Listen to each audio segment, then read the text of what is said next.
Bismillahirrahmanirrahim. Assalamualaikum warahmatullahi wabarakatuh.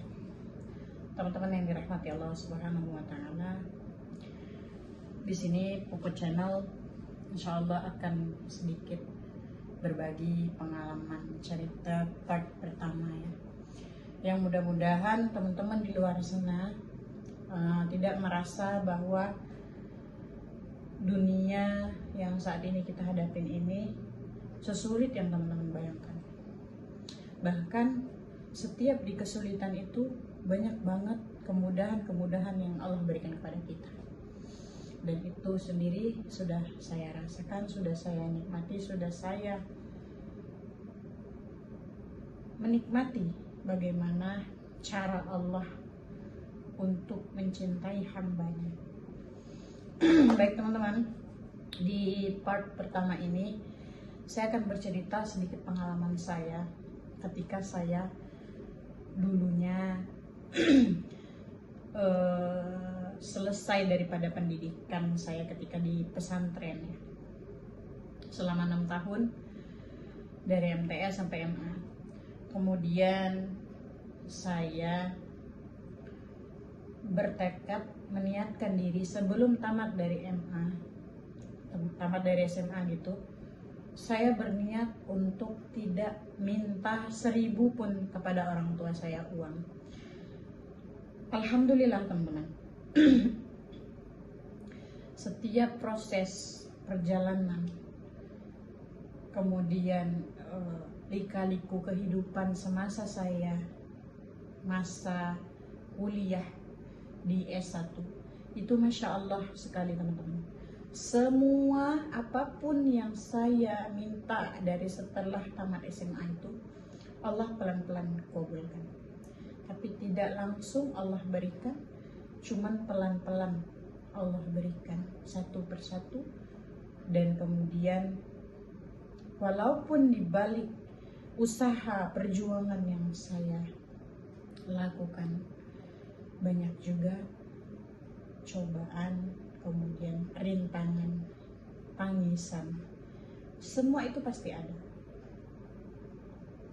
Bayangkan teman-teman, ketika kita kuliah, kita berniat untuk bagaimana caranya kita harus lebih dari orang tua ilmu kita. Bagaimana caranya ilmu pendidikan orang tua dan kita itu jauh lebih tinggi. Itulah yang menjadikan sesuatu yang dibanggakan oleh orang tua kita teman-teman. Karena mereka tidak sampai belajar ke S1 mungkin. Kalau saya pribadi, orang tua saya yang satu dari ayah itu tidak sampai SD pun aja, tidak sampai sekolah teman-teman. Tidak sampai selesai maksudnya. Kemudian ibu saya cuma sampai SMA. Namun mereka berdua ini punya tekad yang besar, pengen anak-anaknya masuk pesantren.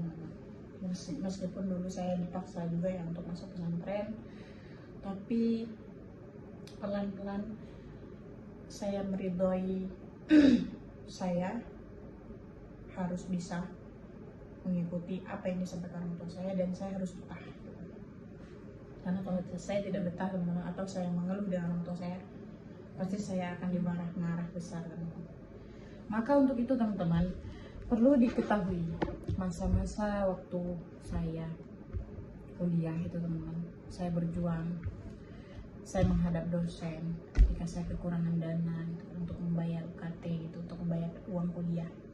Tapi dari usaha semuanya itu lebih banyak perjuangan, pengorbanan dari ya kemudahan-kemudahan yang Allah kasih. Makanya daripada ilmu itu saya berikan kepada orang lain, kemudian Allah hadirkan rezeki gitu ya.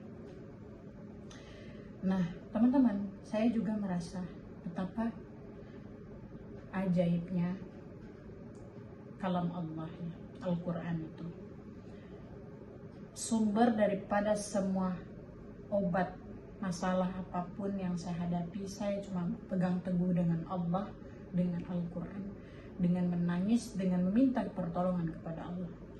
Karena sebaik-baik tawakal, ya, berserah diri kita akhir kepada Allah, pasti Allah itu berikan juga teman-teman jawaban ataupun hikmah ataupun sesuatu yang menjadikan diri kita ini makin merasakan Allah itu dekat, teman-teman. Maka dulu saya kuliah, teman-teman, saya nggak malu bawa kue, saya nggak malu bawa julanan orang tua saya. Kemudian saya tidak malu menyampaikan sesuatu yang mengganjal di hati saya kepada dosen saya, kepada dosen program studi saya, pembimbing saya. Apa yang saya rasakan? Jadi saya tidak merasa sendirian, teman-teman. Dan begitu pun teman-teman, mungkin di luar sana banyak sekali kita ini pengen mencapai suatu ilmu, pengen menjadi sarjana.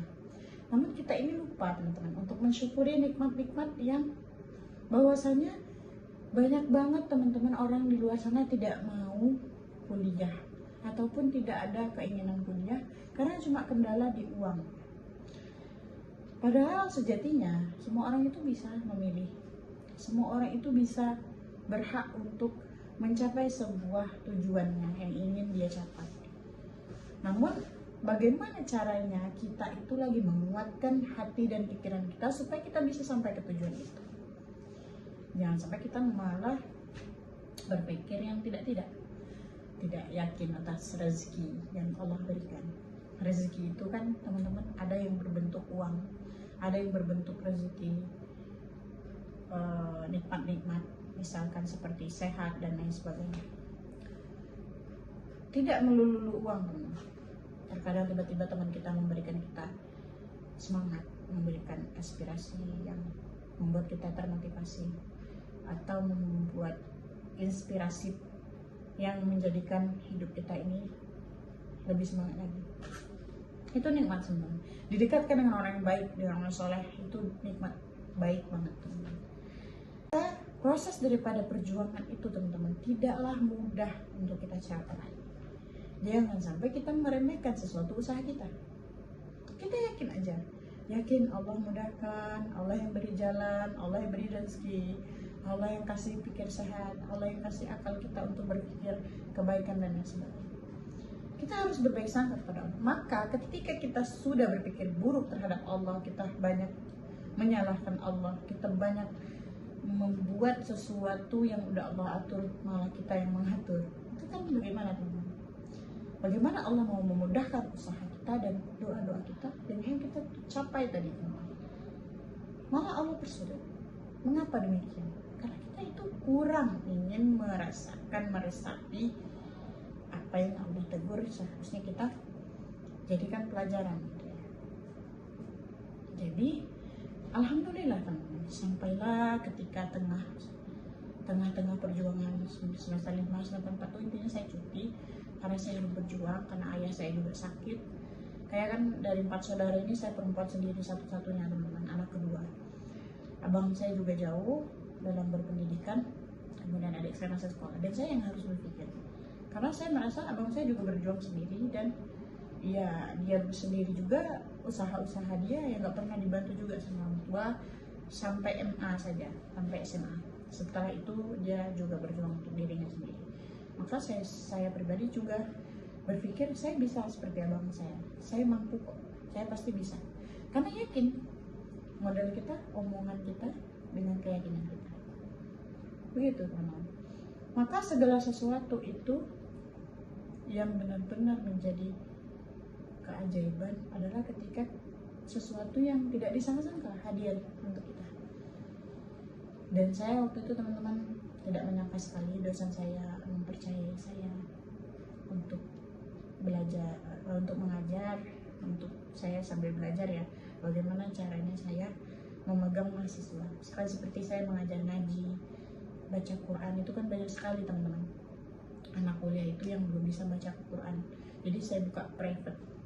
Ya, siapa yang mau belajar private atau siapa yang mau belajar ngaji yang bersungguh-sungguh, insya Allah saya bisa. Maka saya buka halaqah. Dan disitulah, teman-teman, saya mendapatkan relasi yang luas.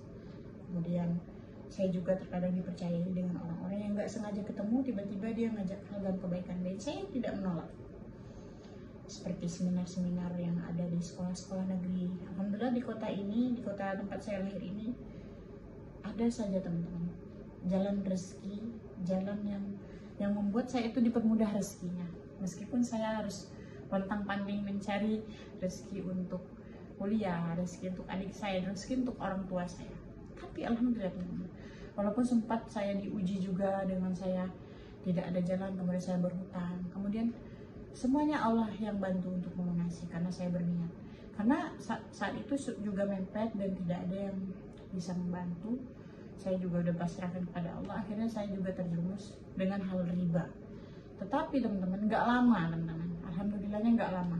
Dan itu prosesnya sangat-sangat bukan yang karena dipaksa, tapi karena terpaksa. Bagaimana saya merasa adik saya udah nunggak sekolahnya. Saya juga mau bayar ujian dan banyak hal. Kalau kita untuk berharap kepada orang lain maupun saudara kita, itu terkadang juga mereka juga punya kehidupan mereka masing-masing dan kita tidak tahu jalan kehidupan mereka, teman-teman. Jadi tidak bisa memaksa juga untuk mereka harus bantu kita, nggak bisa. Jadi ya apa boleh buat saat itu. Maka saya berusaha, akhirnya saya berhenti kuliah. Tiba-tiba saya didorong lagi oleh dosen saya untuk ayo lanjut. Ketika 2022 saya mulai kuliah itu 2018 teman-teman, selesainya 2022 mestinya, tapi saya selesai 2023. Sekarang udah di 2026, saya udah kehilangan sosok ayah itu di 2022 teman-teman. Jadi di 2022 itu gempar-gemparnya saya yang sedang ujian, misalkan setelah KKN ya. Jadi saya lebih baik untuk tidak melanjutkan studi di kampus saya. Tapi karena wasilah orang baik, dosen saya yang baik, support dan sangat-sangat meyakinkan saya ini bisa lulus, ya udah akhirnya saya kembali lagi kuliah lagi dan saya menyemangatkan diri lagi mencari referensi baru dan mencari relasi yang semangat saya harus tumbuh gitu. Makanya ada guru-guru, beberapa orang yang dari pesantren juga dulunya yang saya masih dekat. Apapun yang saya sering berikan cerita ataupun saya curhat ataupun saya berbagi pengalaman atau perjalanan hidup, pasti selalu ada solusi dari mereka, walaupun cuma sebatas nasihat, support dan lain sebagainya. Itu lebih dari cukup untuk saya teman-teman. Maka kita itu penting teman-teman. Pertama, ada tempat yang bisa kita ajak sharing dalam kebaikan. Kedua, teman-teman yang bisa mengajak kita itu dalam kebaikan. Ketiga, kita cari halakoh atau kajian yang bisa membuat kita itu semangat kita dalam menjalankan hari-hari itu jauh lebih terasa nikmat, teman-teman. Supaya iman kita tetap kokoh juga ya kan. Keempat, jangan meragukan atas apa yang Allah tetapkan. Saat ini teman-teman seperti apa ditetapkan oleh Allah, terima dulu, jalani dulu, berproses dulu. Tidak ada semuanya yang instan. Mie instan aja teman-teman, nggak bisa langsung masak ya kan. Kita kasih air panas, kita tunggu berapa menit, kemudian baru kita kasih bumbu. Nggak ada yang instan. Emang ada mie langsung dimakan aja? Adanya penyakit yang kita dapatkan. Seperti itu juga, jangan penyakit-penyakit busuk yang ada di pikiran kita itu yang membuat diri kita itu semakin bukan menjadi lebih baik, tapi malah menjadi lebih buruk. Maka kita harus berpikir bahwa nikmat Allah itu sangat luas, teman. Jadi perjalanan saya di masa kuliah ini sangat, menurut saya teman-teman harus mengikuti, bahkan teman-teman jauh lebih bisa. Karena saya pertama selamat kuliah, tadi teman-teman dengarkan, saya tidak ingin minta 1000 uang pun sama orang tua. Kedua, mau beli apapun saya harus pakai uang sendiri. Ketiga, saya tidak mau merepotkan orang tua. Keempat, saya tidak mau tinggal bersama orang tua. Saya lebih baik asrama atau saya mencari tempat yang seperti ya asrama atau rumah Quran gitu. Karena saya merasa kalau saya masih di rumah, saya akan masih membebani orang tua, merepotkan. Bahkan nantinya ketika saya tidak sempat mencuci, masih kita meminta beliau yang tolong cucikan. Jadi kalau saya malu teman-teman ya. Kalau saya punya sifat yang tidak bisa lihat orang tua tuh sebenarnya capek, karena di usia beliau tuh sebenarnya harus istirahat. Tapi ya balik lagi, istirahat dalam kategori yang saya maksud adalah tidak perlu beliau lagi yang mengerjakan sesuatu yang menjadi tanggung jawab saya. Jadi perbanyak husnuzon, perbanyak ya berbaik